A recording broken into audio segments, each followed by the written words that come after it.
It's 5 o'clock somewhere. Time for the Texans happy hour.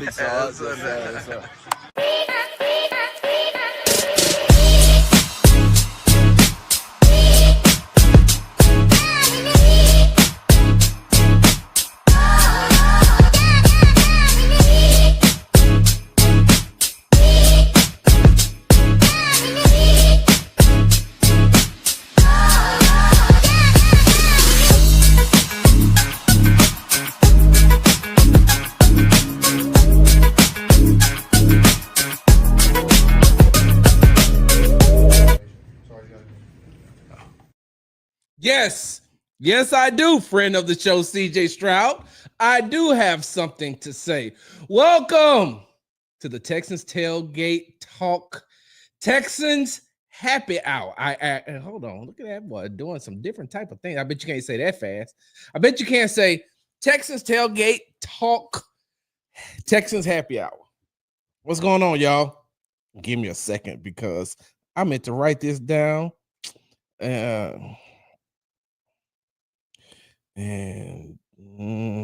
I got some I seen on social media today that I'm definitely going to what's going on? They call me Mr. Nobody. Hey, look, I'm trying to hey, hold on. They call me Mr. Nobody. Let me see if I can do this. Hold on.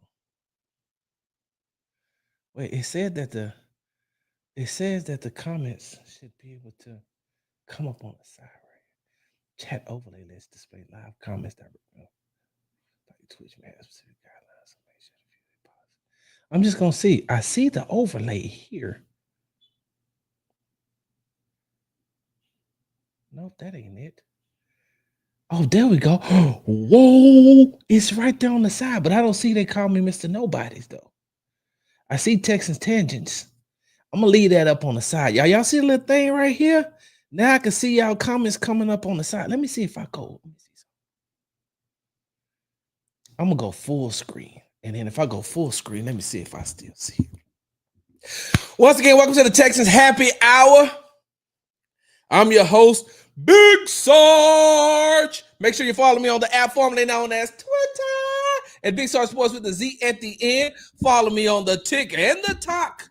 Let me fix this thing.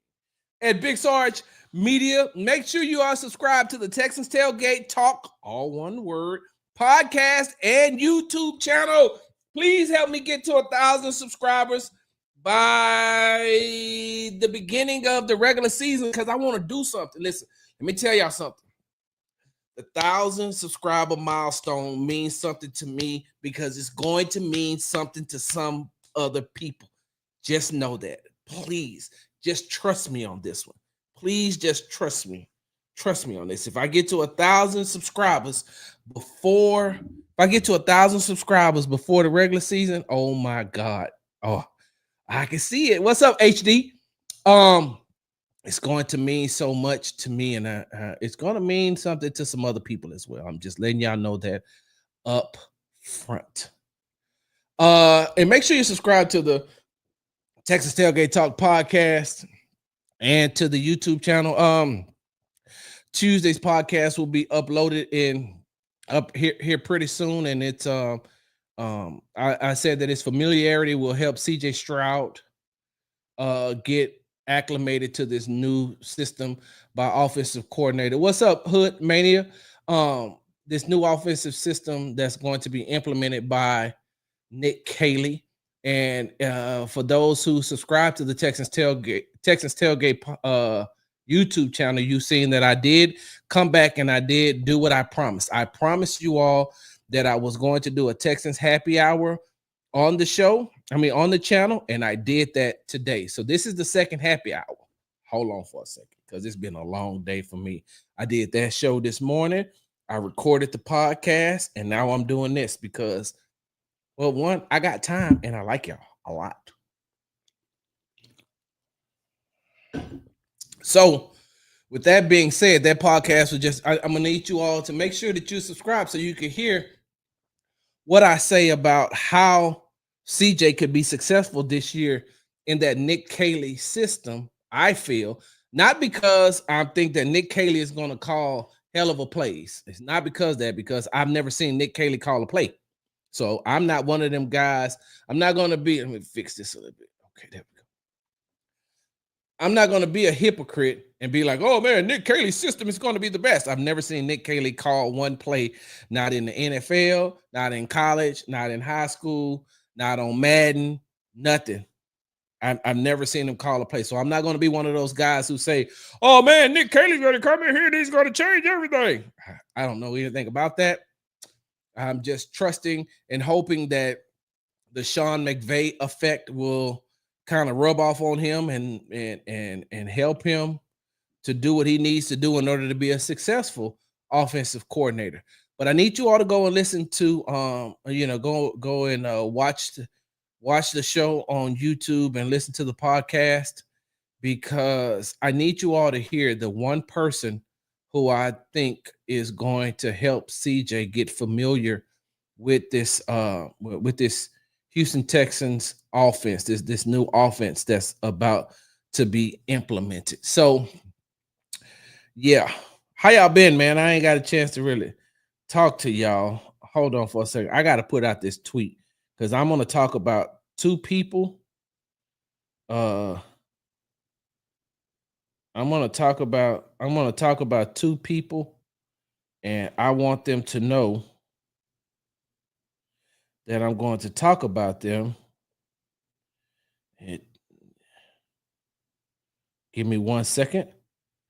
I'm just letting them know. Talk about you all's discussion today.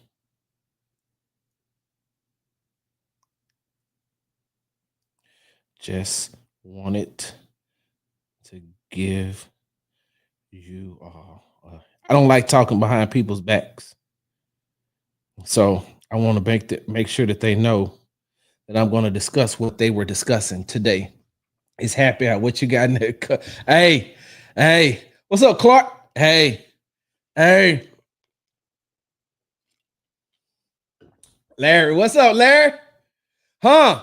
Larry, you already know. So look, I had to send a text. I had to send a tweet because Houston Stressings, right? Houston Stressings. Why did he do that? I need to make sure I figure out how to do that. Hold on for a second, because I need to get all the way to the beginning.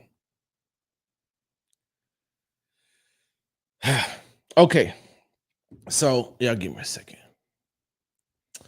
because I forgot that this is what I could do. Sarge, is that apple juice? You think it's apple juice? Hold on.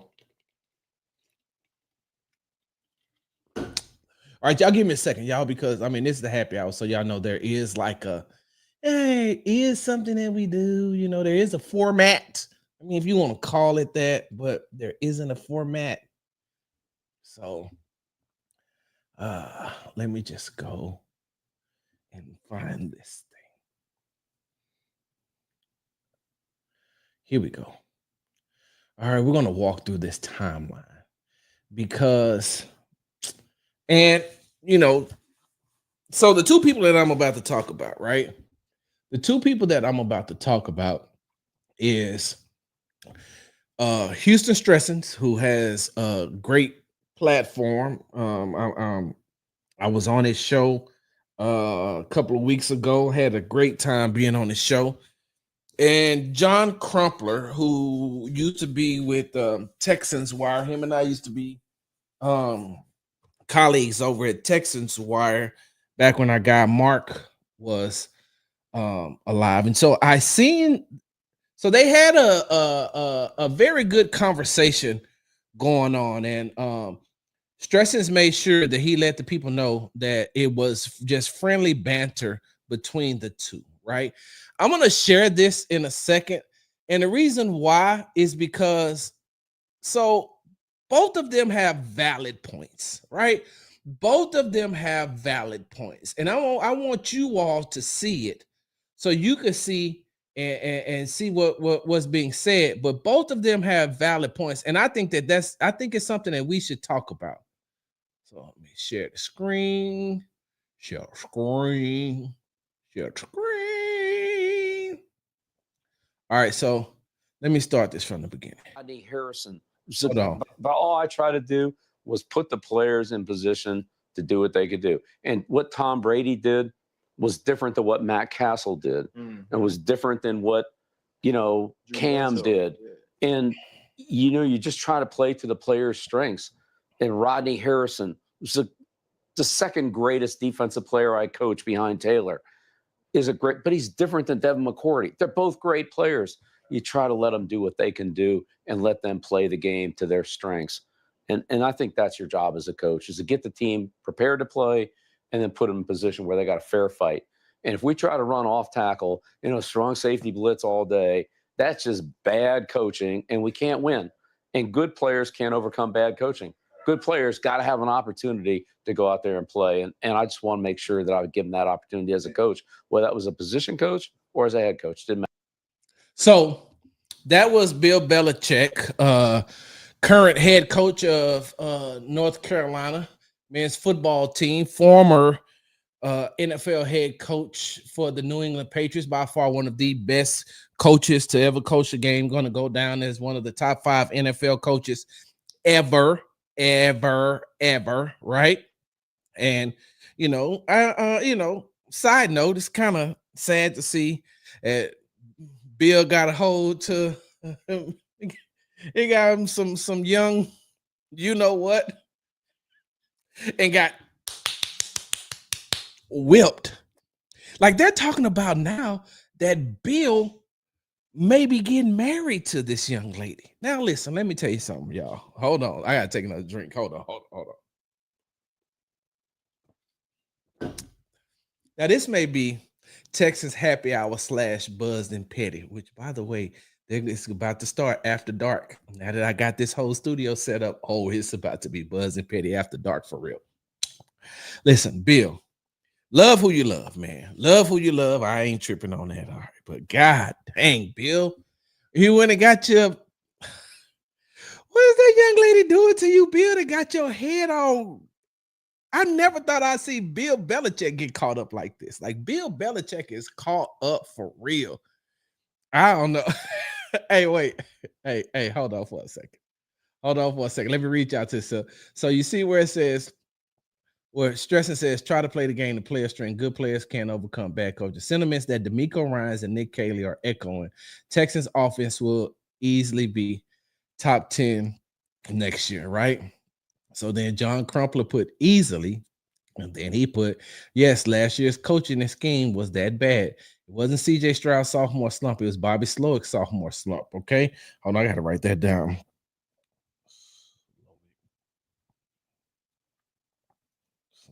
Right. So then he says, John says, I'm as anti-Slowick as there is. Love the Nick Caley hire. I think Caley can be a superstar and it still might be the 14th best offense.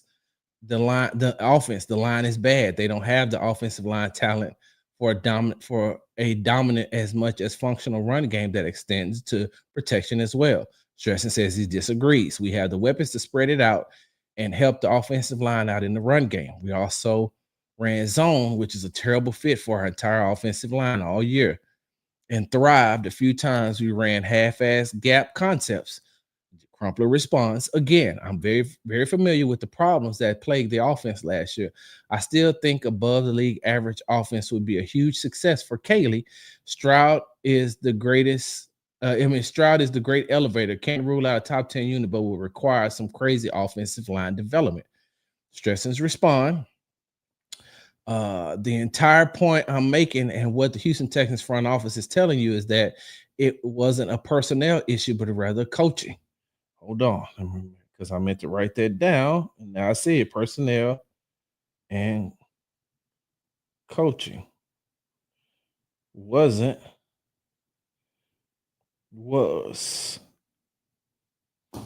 Right?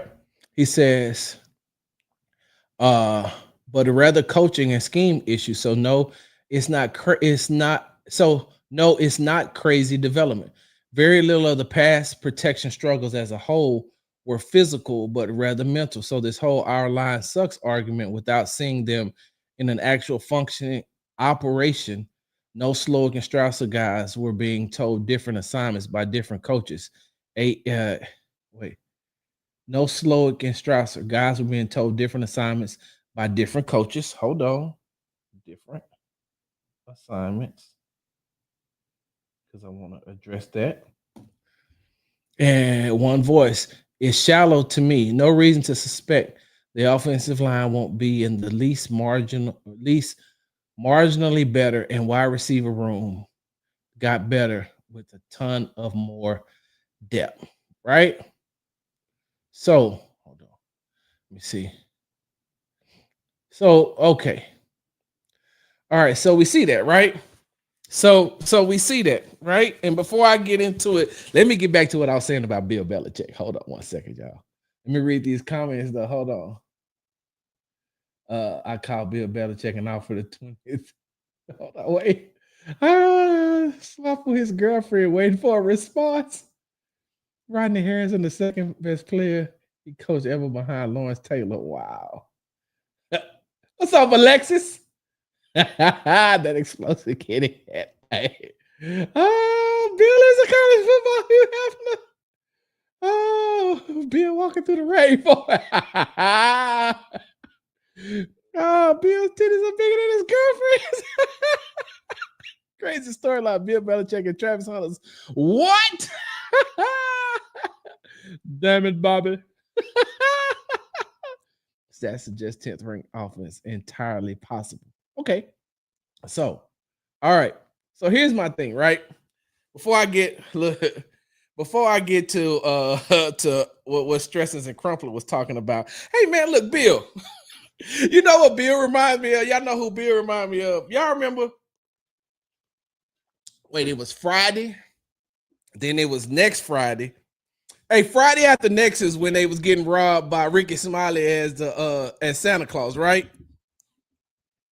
Is that the one? Is that the one where? Hold on one second. I still got to get used to this. Hey, look. So it's Friday after next. It's Friday, next Friday, Friday after next. Hey, that's the one that had when they had the party for the rent and they had Miss Pearly.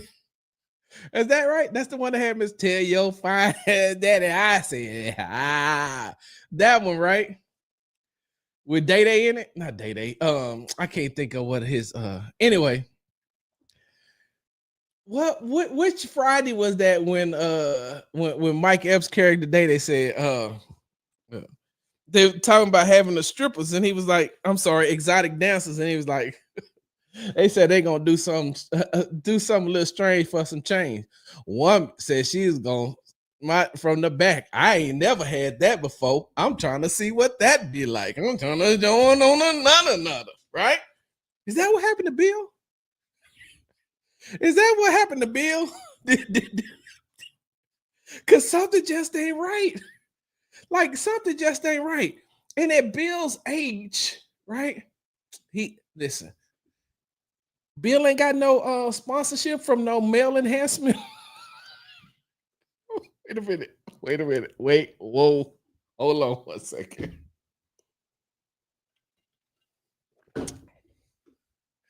Ain't no way Bill just laying it down in the bedroom like that, just natural.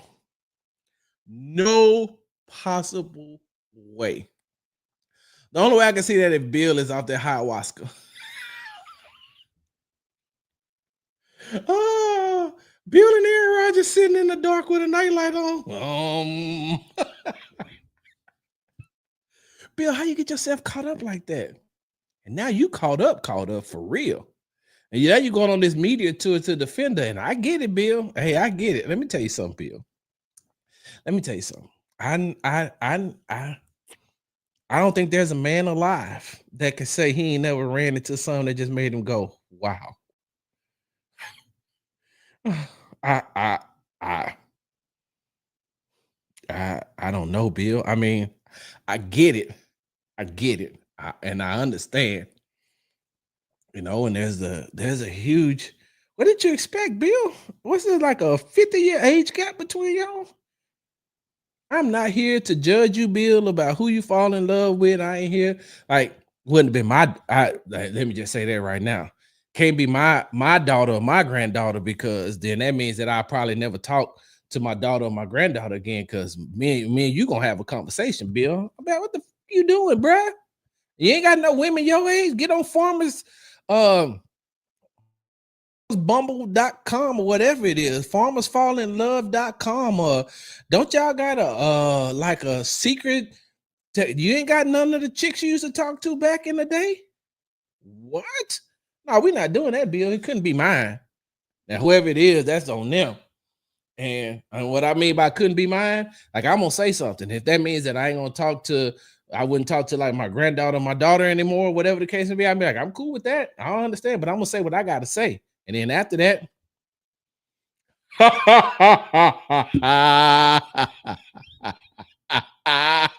hey, right? You would think that his old buddy would be able to help him out, right? Texas Tangents, what you drinking today, man? You drinking something too, right?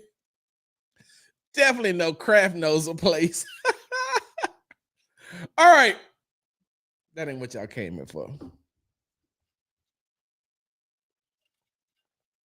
Let's get into the Texans happy hour. I'm your host, Big Sarge. I guess I gotta, get some order back in here. All right, so Stressins and Crumpler, right? Stressins, excuse me, and Crumpler. So on one hand, Stressins is saying that the reason why the offense looked as bad as it did last year was because of Bobby Sloak and Chris Strausser. And it wasn't a personnel thing, right? It wasn't personnel. It was more of coaching, right? It wasn't personnel. It was more of coaching and the schemes that they were, the blocking schemes and the way that they were running. I mean, the way that they were running, blocking, or whatever the case may be. So Stressins is saying it's not, apparently I'm missing a lot by not having a Twitter. Stressins is saying that it was a personnel issue and a coaching issue last season.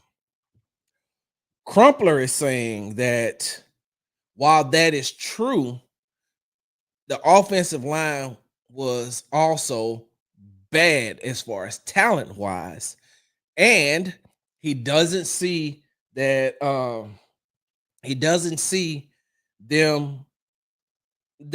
anything that they've done to really get themselves better outside of hiring a new offensive coordinator and getting and promoting Cole Popovich after they fired Chris Strausser, promoting Cole Popovich to the offensive line coach, right?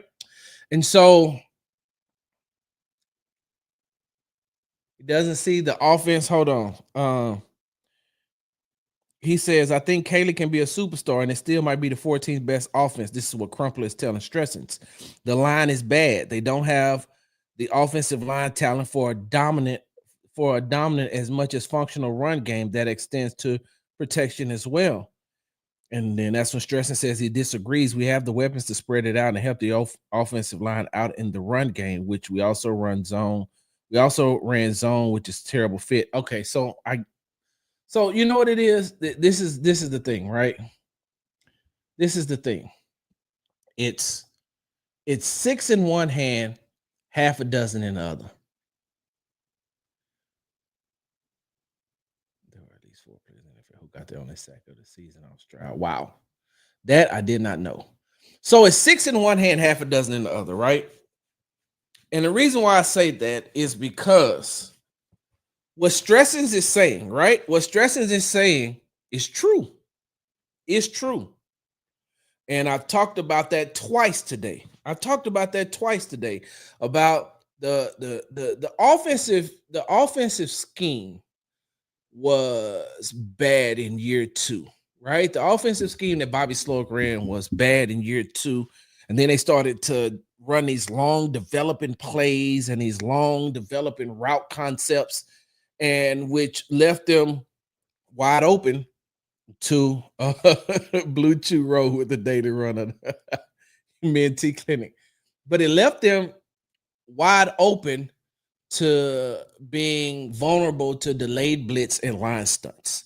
And we've seen that a lot. We've done, just like I said earlier today, the NFL is a copycat league. And as soon as they seen that the Houston Texans could not stop a delayed blitz or offensive line stunts, every team just did that to them, and they did it more and more as the season went on.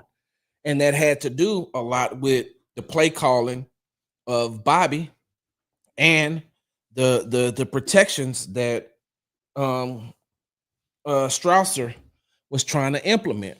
Told you all on this show. I've told you on Sports Talk with Big Sarge. I told you on the former show that I was on.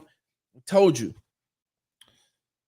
one of the things that divided the offensive line room from what I was told was Cole Popovich came to Strausser early and said, "Hey, I know how to fix this.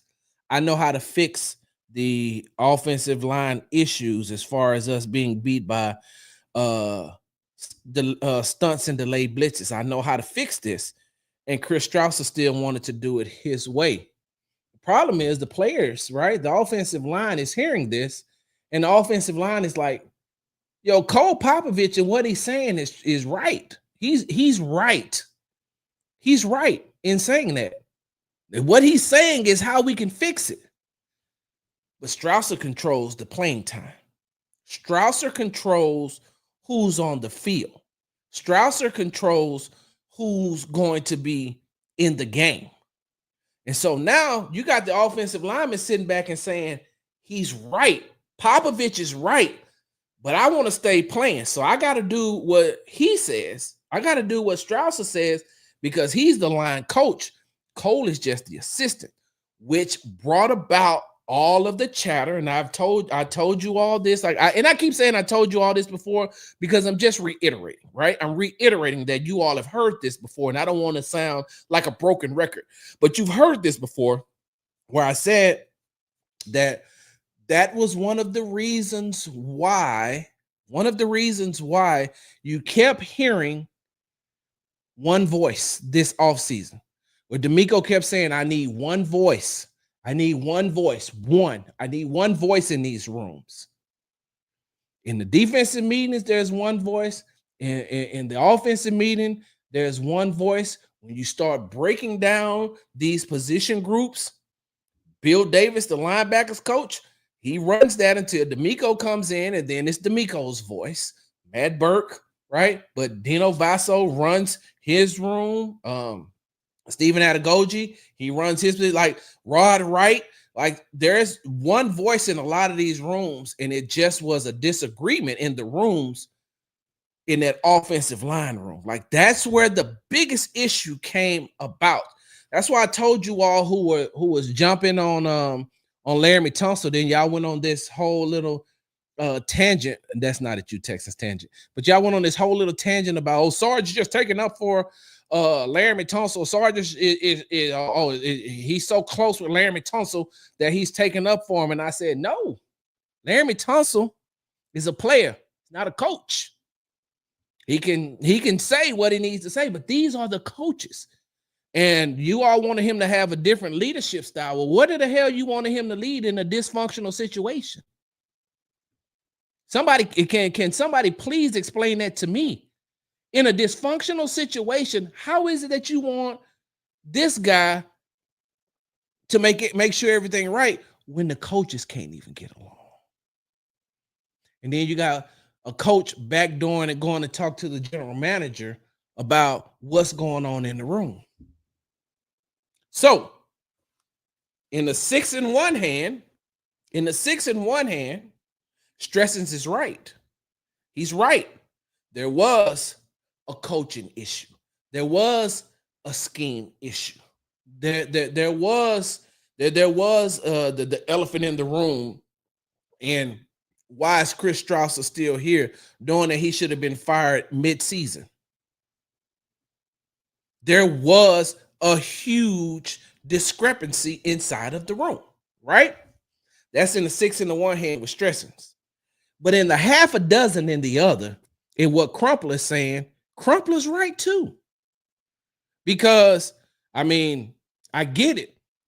We're talking about the coaching schemes from last year. We're talking about the dysfunction of the offensive line room. But, like, those players had a lot to do with not getting the job done too. There was a lot of times that it didn't have nothing to do with what play was called, what blocking scheme was called, whatever. Sometimes some of those players just got beat. They just got beat. And sometimes they just look bad. And so, okay, so what Crumpler is saying in this half a dozen in the other hand is that, so you get rid of Laramie Tunsil, you get rid of Shaq Mason, you get rid of Kenyon Green. You still have Titus Howard, right? Who's the big vet. We talked about that. I said, y'all make sure y'all go back and listen to that podcast where I said that that Titus Howard has to be the captain of the room. He has to get a captain. He has to be the leader in that room. But now you just got Titus Howard, who to me is the only staple on the line. Like, we're for sure that Titus is the only player that's going to be on that, the only player that is going to have a position on that line. Without a shadow of a doubt, Titus will be playing somewhere, whether it's right tackle, whether it's left guard. He's going to be on the he's going to be on in the game.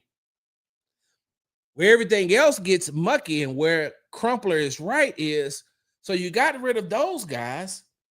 We know that you're going to have Titus, but then you need to know, okay, so what are you going to get from a second year Blake Fisher? What are you going to get from a third year for Juice Scruggs? What are you going to get from Jared Patterson? What are you going to get from these guys? Are you depending on a rookie in Ariante Ursery to protect your franchise quarterback's blind side? I understand that he was the Big Ten offensive lineman of the year, but what are you going to get what are you going to get from him? A rookie that's going to be going up against some pretty good competition that the Texans are playing this year. So there's a lot of uncertainty, right? There's a lot of uncertainty just with those players. And then when you look at the free agent additions with Cam Robinson and with Trent Brown and with Ed Ingram, like, what Crumpler is saying is you didn't go out and get super talent to replace what you said was bad talent. Like, I'm going to be honest with you. They didn't go out and get anybody that I think is a better left tackle than Laramie Tunsil. You didn't. You probably went out and got somebody better than Kenyon Green. You probably got somebody better than Shaq Mason. I get it.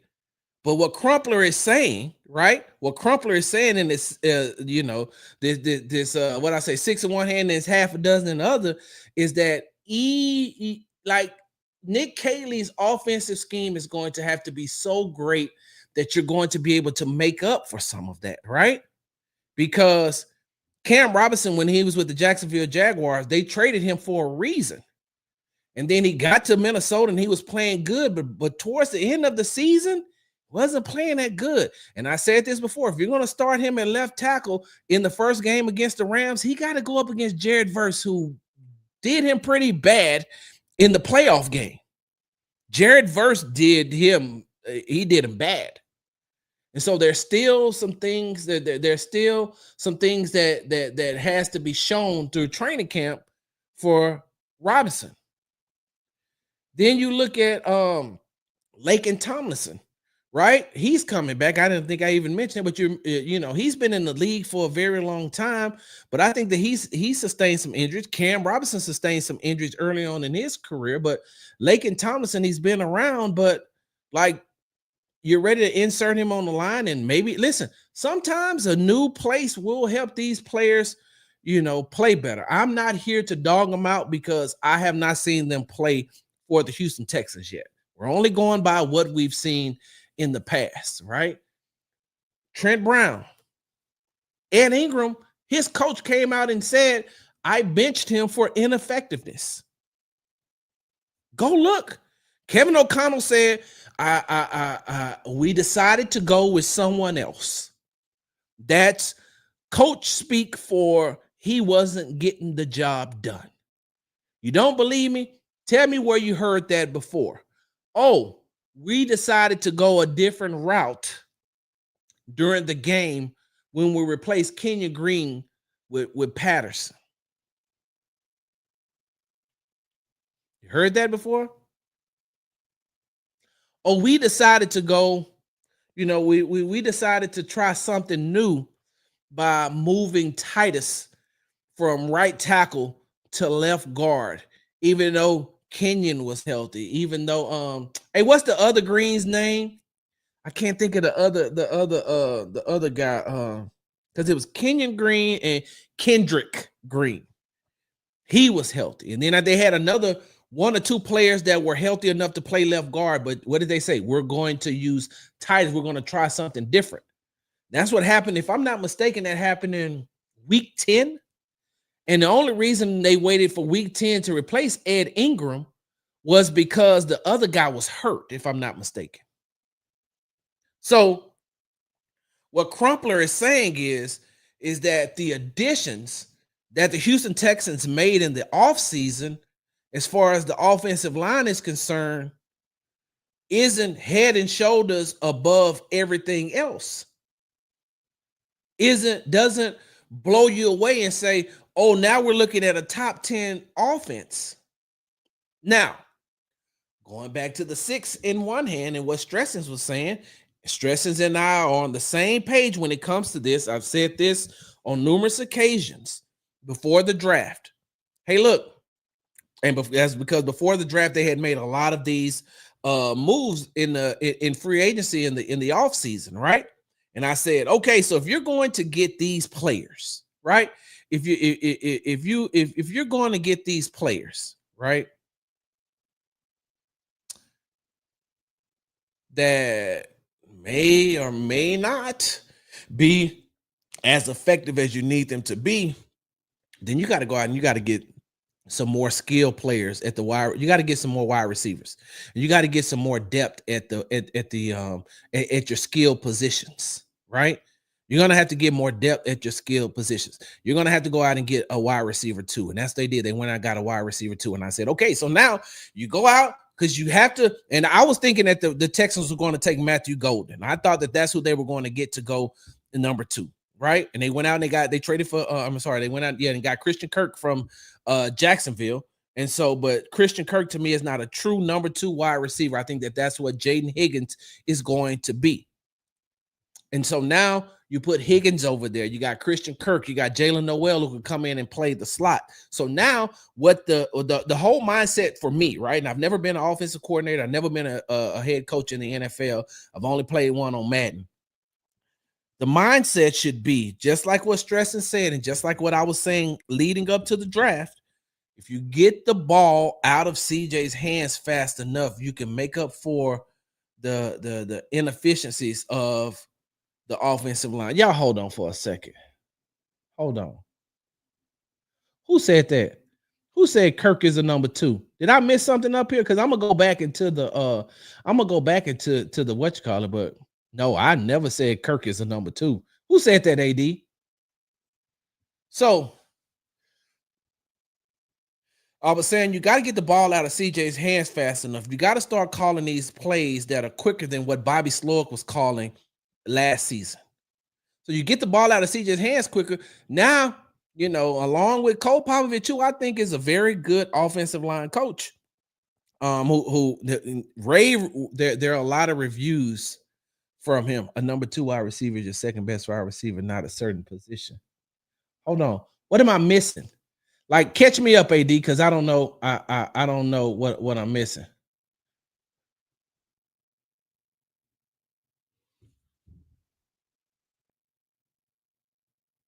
Are you out your mind? You got to be out of your mind. Hold on for a second, y'all. First of all, let me hit this cup. Y'all give me a second. Give me 1 second.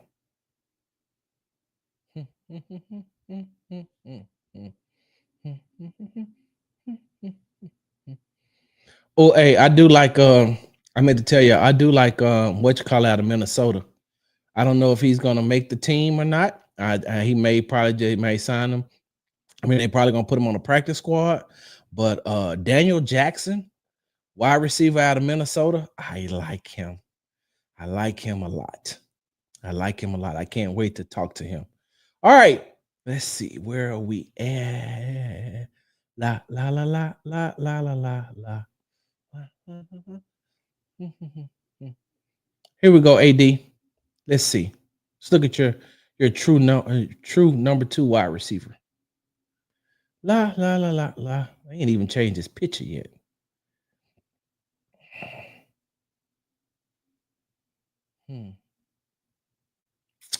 So in the last 2 years, he's played a total of 20 games.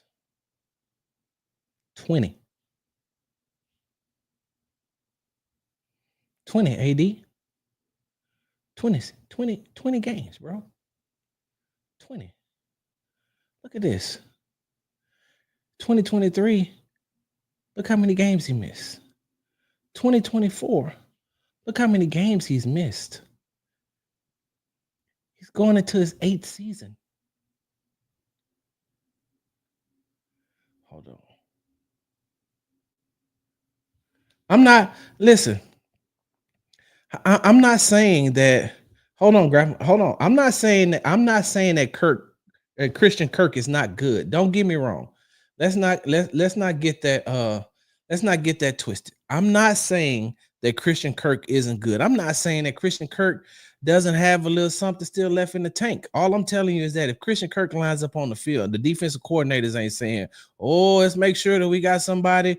Let's make sure that we got great coverage on Christian Kirk." And we're like, we're gonna put you over there. We're gonna make Christian Kirk prove it to us. And let's just roll. Let's just roll this on over to over to Nico. Let's double Nico, right? And make Christian Kirk prove it to us. I don't think that he's don't get me wrong, I still think he's a viable option. I still think he's a viable option in the offense. I'm going to be honest with you. I think that even as a rookie, that Jaden Higgins at 6'4", 215 pounds, I still think he's the number 2 option. Now, he's going to take his bumps and bruises, and I know that somebody's going to clip this up and say, there's some people gonna clip this up and say, Sarge said. No, I'm not saying that Jaden Higgins is going to blow people away. But I believe that, well, what I believe is that Nick Caley was able to watch and see what Sean McVay was able to do with Pika Nakua and certain. Okay, y'all gonna tell me y'all knew that Pika Nakua was gonna be who he was? They don't lie.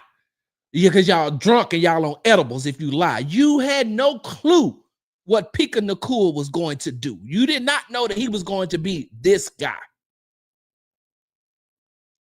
I'm just saying. I mean, maybe, Nick Caley picked up some stuff and said, "Hey, I know how to make, I can make Jaden Higgins into a Pika Nakua." I'm just saying. Hold on, Tay. I'm here for this. Hold on, let me take a drink. Just because you have the physical attributes doesn't mean you're actually good. Just look at Jared Wayne. So you think Jared Wayne and Jaden Higgins are the same person? I'm asking. Do you think that Jared Wayne and Jaden Higgins, do you think that I mentioned Jaden Higgins' physical attributes and makeup just to say, oh, just because he's that tall and that weight that he's going to be? Are you telling me that Higgins, AD, I'm about to put you out of here for real. Higgins may be Jared Wayne? I'm done. Hold on for a second. Y'all give me a second. Now I done got hot.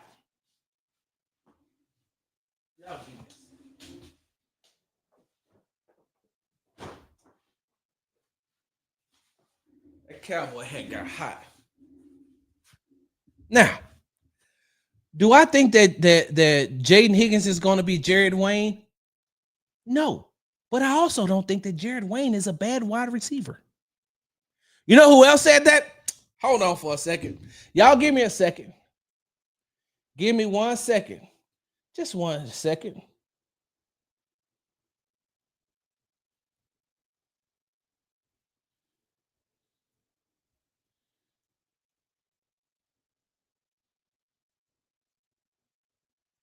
Give me 1 second. This ain't a formal show.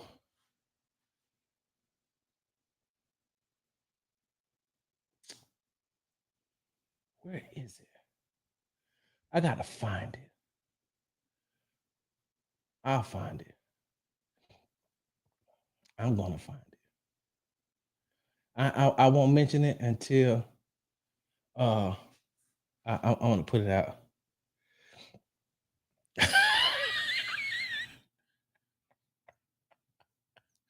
Oh man! Oh man! Hold on, did I? Hold on, where you go, Grandpa? Oh, you say the whole chat is on edibles. So back to what I was saying, right? Back to what I was saying. Jared Wayne. I feel like Jared Wayne is a good wide receiver. I'm not saying he's a number 2 wide receiver, but I'm going to look for it because there is that it's out there somewhere. I know because I've seen it where one of your favorite defensive backs said that Jared Wayne was a very good wide receiver. And he's one of the hardest guys to hold in practice. I'm just saying it's out there. I don't know. I'm gonna find it. So getting back to what I was saying, 6 in one hand. What Stressens is saying, it was a personnel issue, it was a coaching issue, it was a scheme issue. 6 in one hand, half a dozen in the other, in what Crumpler's saying, that it was talent too. And they didn't go out and get talent that you're going to look at and you're just going to say, wow, you know what? That's an upgrade, right? That's an upgrade. I mean, let's just I'm going to ask this question, right? I'm not going to even talk about, I'm not going to even compare Laramie Tunsil and Cam Robinson. Let's just go ahead and push him to the side, right? Just push him to the side. Even Shaq Mason, right? Even Shaq Mason. Y'all think Ed Ingram is better than Shaq Mason? I'm asking. I'm not saying that he is. I'm asking a question because you know how some of y'all interpret things, right? You know how some of you all comprehend things. I'm asking, do you think that Ed Ingram is better than Shaq Mason?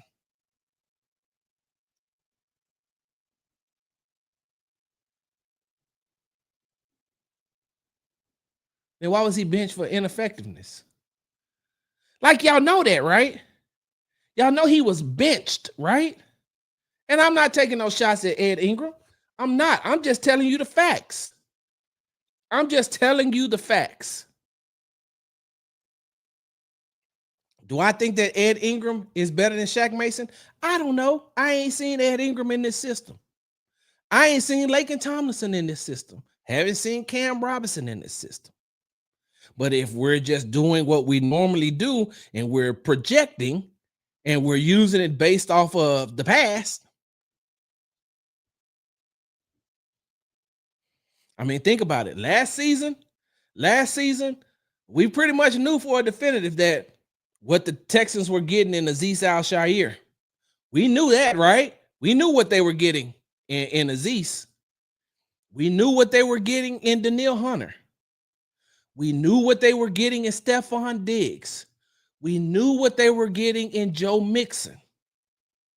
Hell, we even knew what they was getting in Danico Autry once he was able to get back on the field. We know what we know what they're getting in CJ Gardner-Johnson, right? And so last year, there was no conversations like this about, well, maybe or if they can. It wasn't these conversations last year. Clip of Kirk getting hurt last season. Where that's at? Shaq Mason like he didn't care about off-season training. But last season, with the free agency that they had, you knew exactly what you were getting with those players. There's no possible way that you could tell me right now, outside of CJ Gardner-Johnson, or CD number 8, once he takes it from John Mechie, not take it, once he pays for it from John Mechie.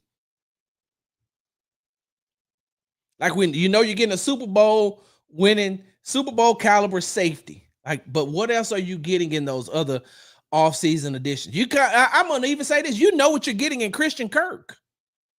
It's the one position group that I have been talking about ad nauseum on this show, on the Sports Talk with Big Sarge show, on and on the former show that I was on.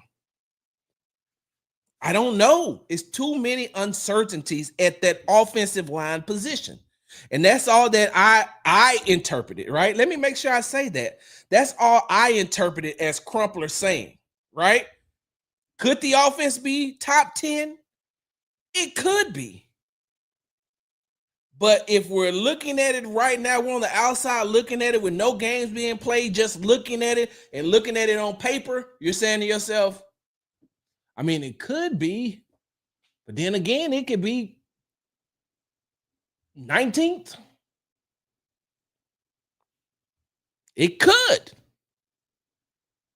It could be 19th. It could be 10. It could be 19. That's the uncertainty of what I interpret Crumpler as saying. He isn't saying Nick Caley is a bad offensive coordinator. He isn't saying that CJ can't elevate this team and this offense to be what it needs to be.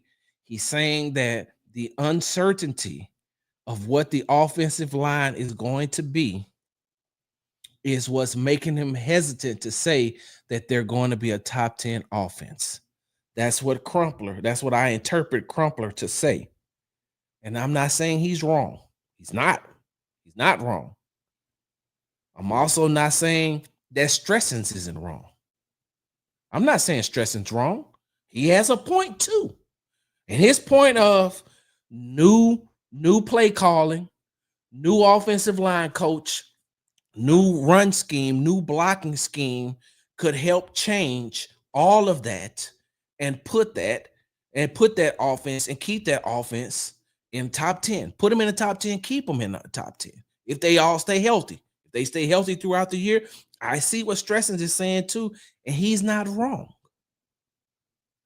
I think the problem came in that was a word. I think the word that Stressens used is what caused Crumpler to say what he said. And Stressens said easy or easily. Hold on, let me just pull it up. He said, Texas offense will easily be top 10 next year. And that's when Crumpler responded, easily. And I'm going to be honest with you. I'm kind of like, that word is what probably would have made me respond like how Crumpler responded. I don't want to say easily, because when you look at when you're saying top 10 offenses, right? You're saying that they're going to have the same offense as like the Baltimore Ravens, the Buffalo Bills, the Baltimore Ravens, the Buffalo Bills, the Cincinnati Bengals. The Chargers are going to have a top 10 offense. I'm not saying the Chargers are going to have a top 10. Side note, hold on. Let me write that down because I don't want to forget. I said Bengals. I didn't say Chiefs, but I'm going to say I don't know if the Chiefs going to have a top 10. But I said Bills, Ravens, Chargers, and Bengals right now, right? Right now. Side note, can we have a conversation? Can hey, wait a minute. Hold on. You said, hold on. You said it wasn't gonna be no H-Town rundown tonight. You said you was coming, you was doing it next week. You said that.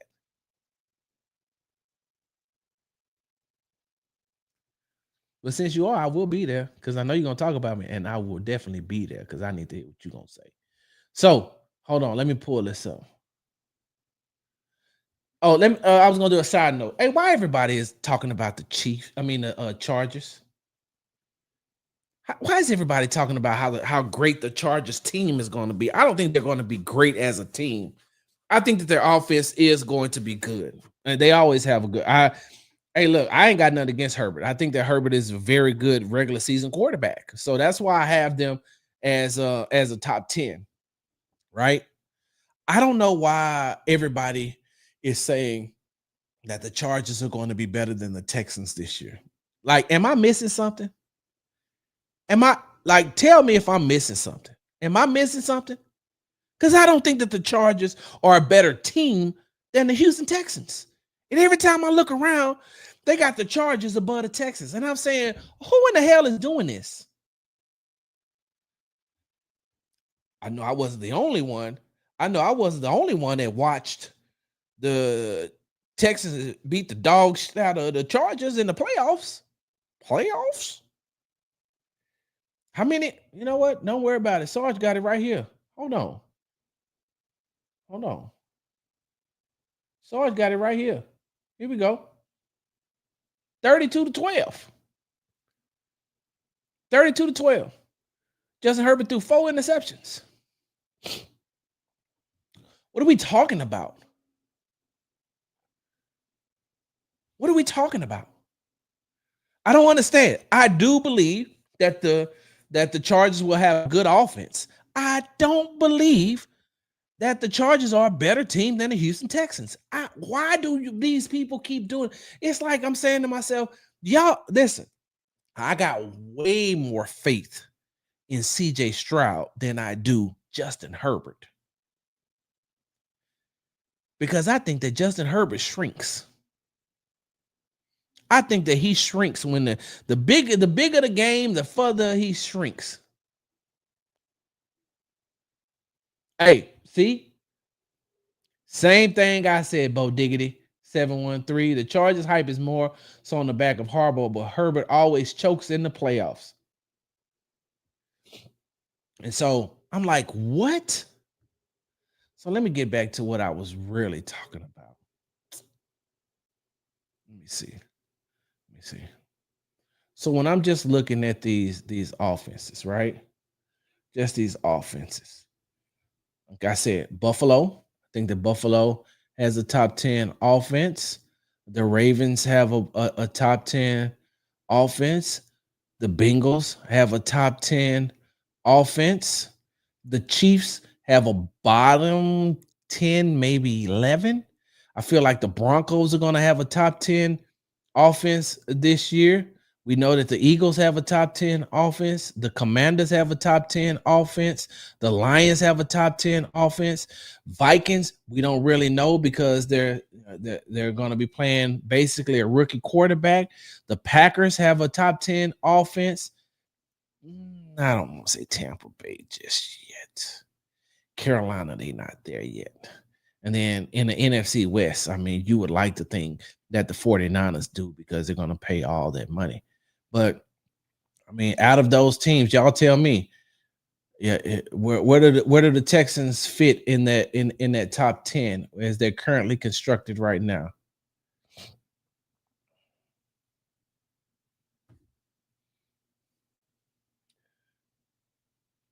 Who am I? A quiet, mousy person now.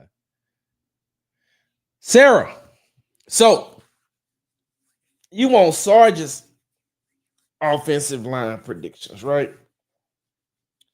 So if it was me, right? If it's me, this is just Sarge and Sarge alone, Sarah. If it's just me, right?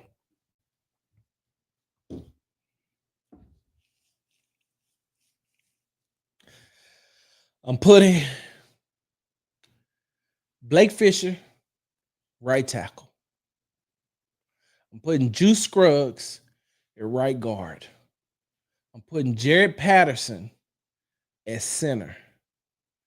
I'm putting. See, this is where it gets funny for me because, and I may be the only one who thinks about this, right? I'm going to be honest with you. Left guard is where it gets tricky for me, Sarah. Left guard is where it gets tricky for me. And the reason why it gets tricky for me is because everybody wants to insert Titus Howard right there in the left guard. I can't be the only one that remembered that Titus has also played left tackle. And when he played left tackle, he wasn't a bad left. He wasn't bad at left tackle. If you're asking me, Titus Howard or Cam Robinson, I would say Titus, and then I would have to figure out who's going to play guard. The problem is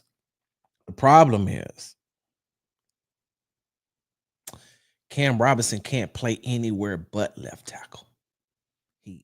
He's not interchangeable. Left tackle is his position. That's it. Left tackle is his position. He can't play anywhere else. So you can't justify giving him all that money if you're not going to play him at the left tackle position. So by default, I got to put Cam Robinson there, and then I have to put Titus at left guard. And so that's Fisher, Scruggs, Patterson, Howard, and Cam Robinson. Right? Because Cam Robinson, he's just a left tackle. That's it. He's a left tackle. I think that you would even have a better chance of using Ariante Ursery as an interior offensive lineman than you would Cam Robinson, of course. And so I'm putting Cam Robinson at the left tackle position, but I'm also making sure that I'm telling Cole Popovich, hey, I need Ariante ready as soon as you can have him ready. Just like what D'Amico said. Everybody went crazy over what D'Amico said after the rookie minicamp. Like, we draft these guys to play right now. Yeah, he told me that exact same thing last year. Like, why are y'all going crazy on what he said this year when he said the exact same thing about the rookies last year? I have the receipts. I have the receipts. Ray is now playing inside at 6'7". Hey, listen. And hey, wait, hold on, though. Hold on, Larry. Hold on. Wait, hold on. I got to look at something.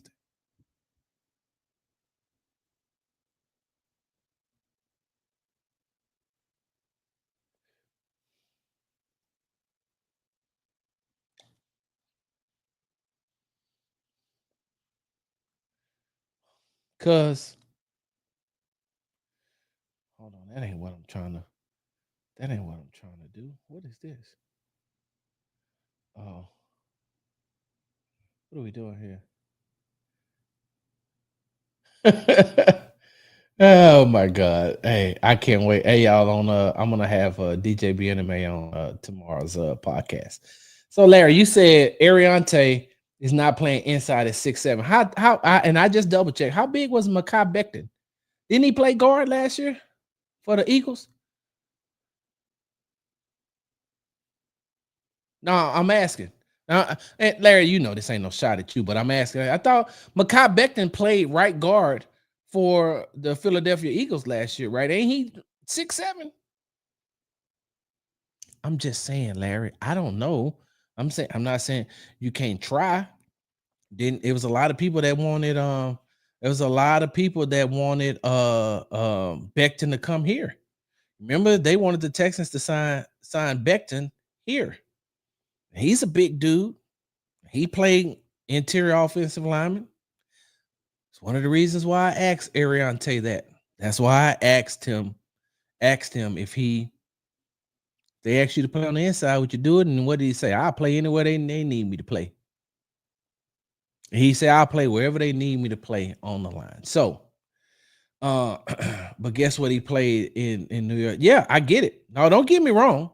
I get it, Larry. I'm just saying that he was very successful in playing it last year with the Eagles. And I know that the Eagles offensive line coach is a whole different animal.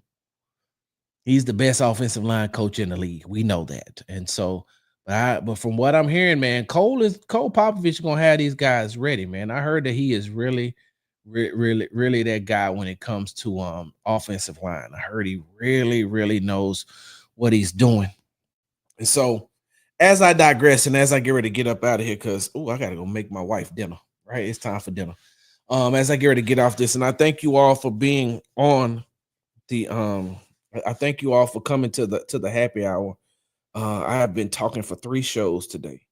Y'all have made me proud, and I'm working, y'all. I'm working, I'm building, I'm working and I'm building, and I'm working and I'm building. And so to go back to what I was saying, hey, Stressings, you're right. Hey, Crumpler, you're right. Now, on the outside looking in, I love seeing the discourse, right? The back and the forth. And I know you said it was friendly and that was cool, but I just like seeing the go on the back in a respectful manner, though, right? It wasn't nothing malicious. It was nothing salacious.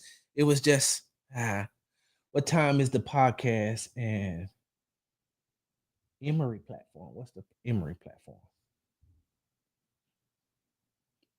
I don't know. I can't get up out of here yet. Y'all give me a couple of minutes. Fan hype for Golden. See, this is why I eject sometimes out of the thing. I wanted Golden. I don't know what everybody else wanted. A number is someone that can be relied on. Yup.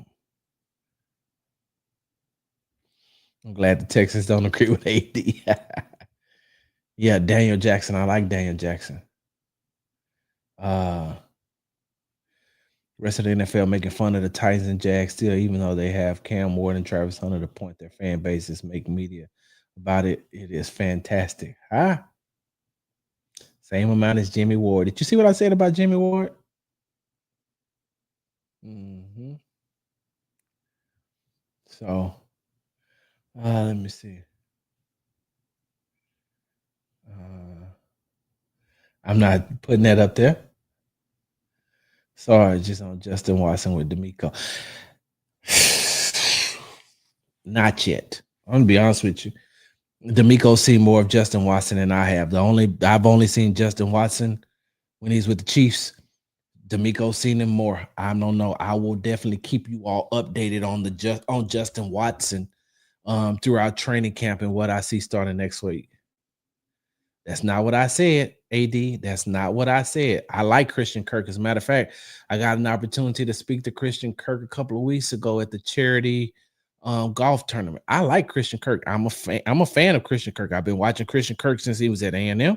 Because if I'm not mistaken, the year that he got to A&M, they were able to. What's the black coach? What's Omar Epps' junior name? The coach Sumlin. Because that year Sumlin was able to get Christian Kirk and they was able to get the quarterback, and they were the number 1 and 2 players overall coming out of Arizona. And the quarterback who ended up transferring was the number 1. He ended up playing for the Panthers, if I'm not mistaken. But he was the number 1 quarterback in the state of Arizona, and Christian Kirk was the number 1 wide receiver athlete coming out of Arizona. And they both went to A&M at the same time. And then Christian Kirk went to Arizona Cardinals, right? And after he left the Cardinals, he went to the Jags. And so, no, I'm a fan of Christian Kirk. Don't get it wrong. I just think that between injuries and over time, this time don't wait for nobody. So, I'm just saying. I mean, he's a wide receiver that's going into his 8th season, and what is the longevity of a top wide receiver? Everybody don't be at that position and be at their peak for that amount of time. AD, that's all I'm saying. Everybody ain't Andre Johnson. Hell, everybody ain't even D-Hop. So let me see what else.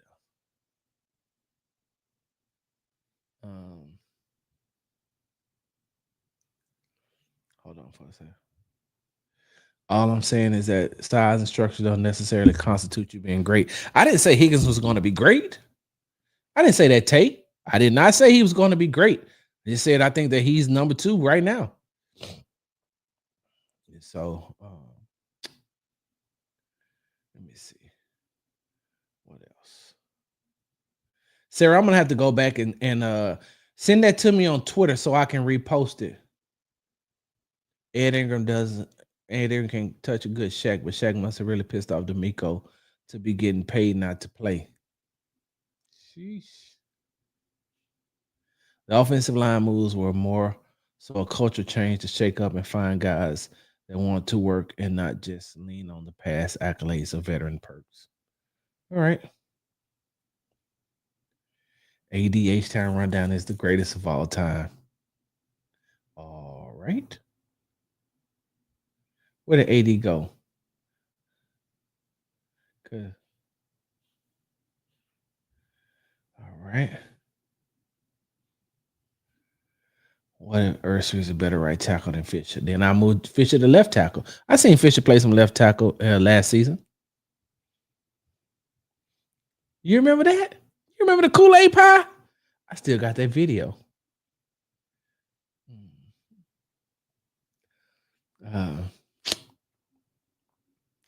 Let's see. Sarge, how confident are you Titus Howard from a scale of 1 to 10? So, Grappa, let me say this, right? And I'm gonna need you to go back if you get an opportunity to listen to my podcast, or either listen to it or watch it on a Texas Tailgate Talk. Where y'all hold on for a second. Y'all give me a second. Give me 1 second.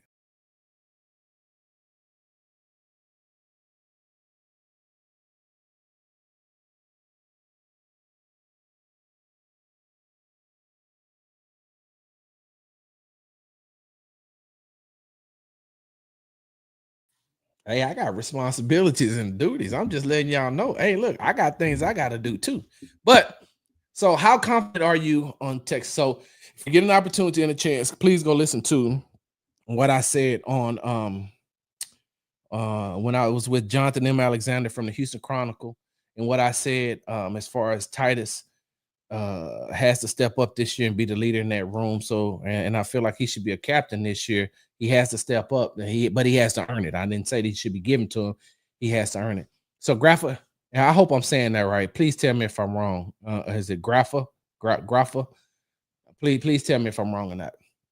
So, I can't give you a definitive answer on a scale from 1 to 10 because I don't know where they're going to put him. And I said that what D'Amico, what Nick, Kaylee, what Cole Popovich should do is decide where they're going to put Titus Howard starting at the beginning of training camp and leave him there. Barring injury, leave him exactly where you want him to be so he can get comfortable playing that position and he doesn't have to keep moving up and down the line and going to different positions. If you're going to put Titus at right tackle, then start him out in the training camp at right tackle and let him get back used to playing right tackle. If you're going to put him at left guard, then start playing him. Don't start at the end of the season and put him at left guard and then expect him to just jump right in and be one of the best left guards in the NFL. No, if you're going to put him at left guard and you want him to play at left guard, then you put him there at training camp and you leave him there and you let him work out all the kinks that he needs to work out in so he can be available to play that position effectively and efficiently once the season starts. But if you're going to keep moving him, then I can't. If you're going to keep moving him, you ask me how confident I am, I'm going to say 4. If they're going to keep moving him. But if they're going to put him in a position and leave him there, I'm going to say 8. Because I know what Titus can do when he's in a position. When he's in his natural position of right tackle, he's very good. That's all I'm saying. Not too complicated. If the O-line is bad this year, D'Amico and Caserio will be on the hot seat. Hey, look, on the former show, that was one of my topics. The time is ticking. I know that was on Sports Talk with Big Sarge, but on the former show, I brought it up too. Hey, the clock is ticking for D'Amico. Like, what if Nick Caley doesn't pan out for 2 seasons? Then you're gonna go and get another offensive coordinator? I don't know if you can have 3 offensive coordinators, especially knowing that you're about to give CJ. Shit, CJ probably get $375 million in a contract. He gonna get a lot of money. So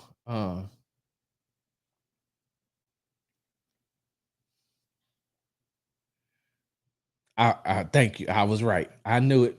I knew I was right. Dalton Schultz getting released. Larry, you got to go back and listen to the happy hour that I did earlier today about the tight ends. If you had to put Titus at guard, would it be right or left? I'm gonna put him at left. It's somewhere he's played before. Kirk got to A&M the same year. A&M kicked 80 per view. Titus played right tackle in college, but his quarterback was left-handed, so he was the blind side protector. Yep, that's exactly right. And he also, Titus played a lot of positions.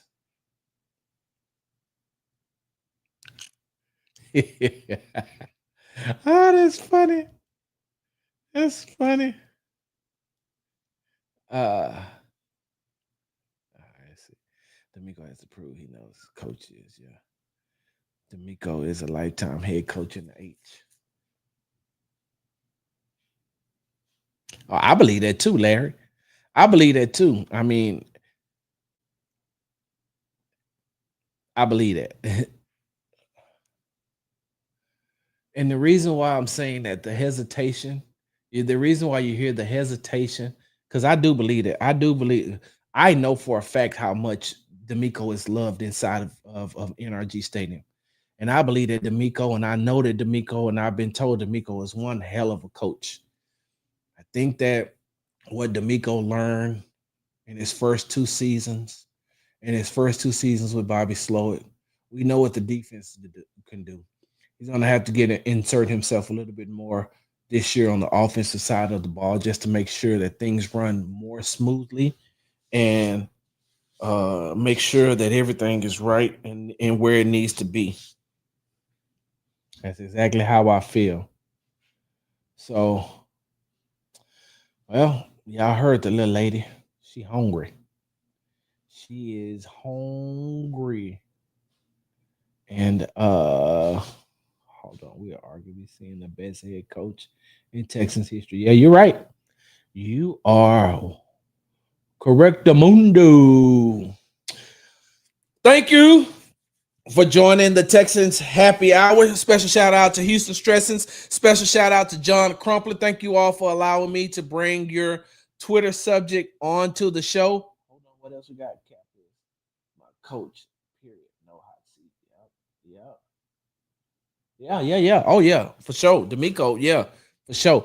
Yeah, special shout out to Houston Stressings, John Crumpler. Hey, make sure that you all tune into the H-Town Rundown show at 8 p.m. I might make a guest appearance on there because I know 80 gonna have something he gonna say about me, and I need to be there to defend myself. Make sure you follow me on the app formerly known as Twitter at Big Sarge Sports with a Z at the end. Follow me on the Tick and the Talk at Big Sarge Media. Make sure you are subscribed to my YouTube channel, Texas Tailgate Talk, all one word, on the YouTube channel and on the podcast, right? You've got to listen to Tuesday's podcast and see if you agree with me that there's one coach that's going to help CJ be successful and get acclimated to this new Nick Caley system. You got to listen, or you got to watch. That's Texas Tailgate Talk, all one word. And make sure you follow me on Instagram at Big Sarge Sports with the Z at the end. Because we do everything for the gram. Thank you all. I appreciate it. If you are subscribed to the Texas Tailgate Talk YouTube channel, Texas Tailgate Talk, all one word, just know this. Y'all are going to start, not only are you going to get exclusive content, you're probably going to get a quick 7 to 10 minutes of a morning show to start your day. Because that's how much I care about y'all. And that's how much I don't mind working because I'm already up. So I want to give you all that show as well. That's exclusive content only on the Texans Tailgate Talk podcast. Big Sarge, I'm out. Big Sarge.